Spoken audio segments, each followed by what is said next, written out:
Hello everyone, my name is Chantal Gutierrez and I chose to do my project on the intersectional effects of digital technology in Latinx communities. I became interested in this topic because as someone who identifies as a Latina, it made me curious to see what patterns and culture shifts happened within my people as digital technology and media changes with time, whether it be good and bad, and why. This topic doesn't have a black or white answer. There is a ton of layers on it due to the never-ending intersectionality that Latin people may face depending on many factors such as where they're from, like what country they're in, a lot of factors. So answers can and will vary, and that's okay. But in efforts to simplify the discussion as much as possible, I decided to instead focus on how WSU Latinx students feel digital technology over time affects their experiences as a Latinx person in a predominantly white-biased space. I chose specifically a video to give visibility to a historically underrepresented group and give the opportunity to have a platform so they can have a conversation on their experiences, and mass media doesn't always give the opportunity to do so. My hopes is to open the floor to a more open and honest discussion amongst people where everyone can feel comfortable asking questions and be more mindful of the cultural differences for minorities and how they experience digital technology, which may not have been made with them in mind. My name is Gerardo Zaragoza. I am currently a junior studying marketing. I grew up on the west side of Washington, Tacoma area more specifically. I transferred here to WSU last fall. I'm graduating 2021, hopefully. So, yeah, it's a little bit about me. Well, my name's Tatiana. Get that first. This is my third year at WSU. I've been involved in MedChild 3 years, and then I'm also in a sorority, Sigma Lambda Gamma.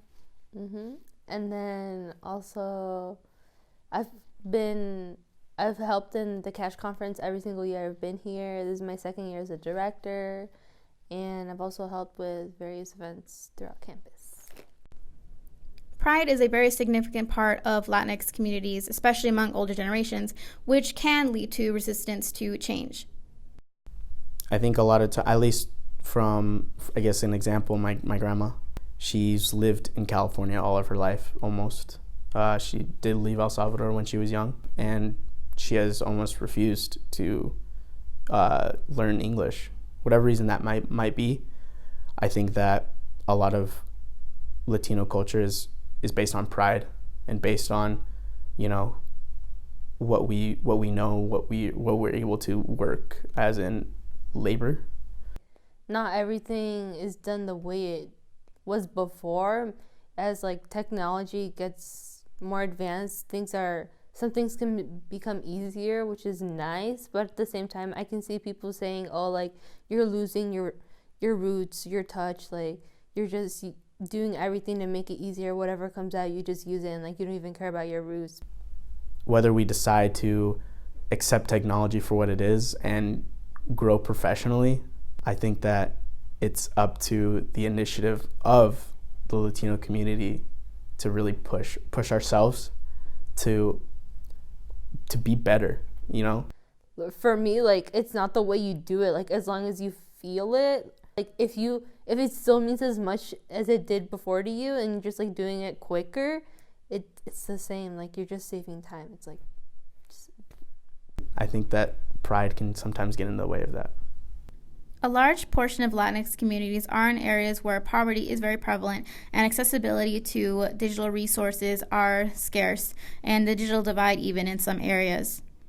Well, for me, it was kind of weird because of elementary school, we didn't have internet at my house, so we never saw any of that. My parents didn't have a smartphone, so social media, none of that. I did not know what happened there.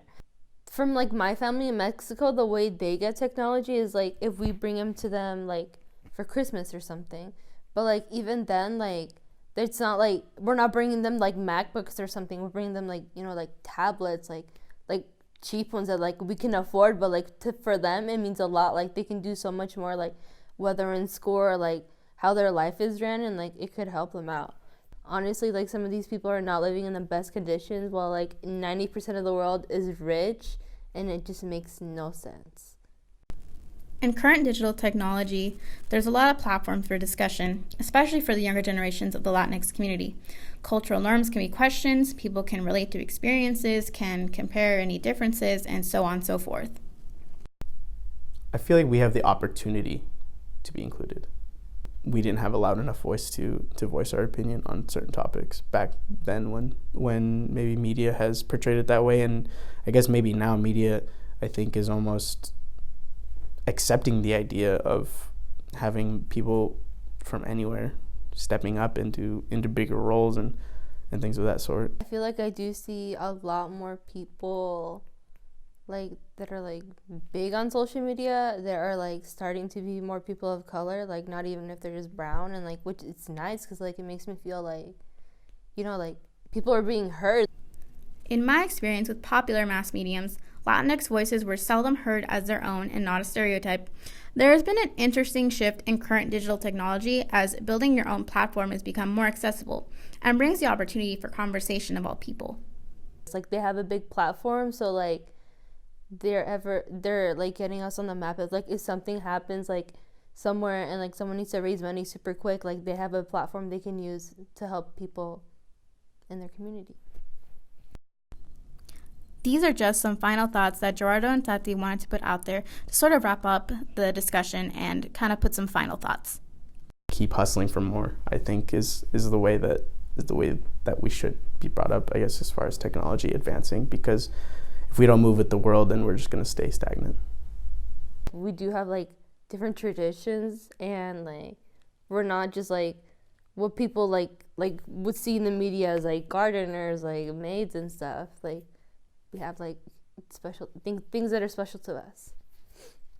The more the masses are knowledgeable on Latino culture and what we value, I think it'll be less stigmatized almost, that, you know, that just the certain ways that we're brought up, I think. I think I brought up some very valid points.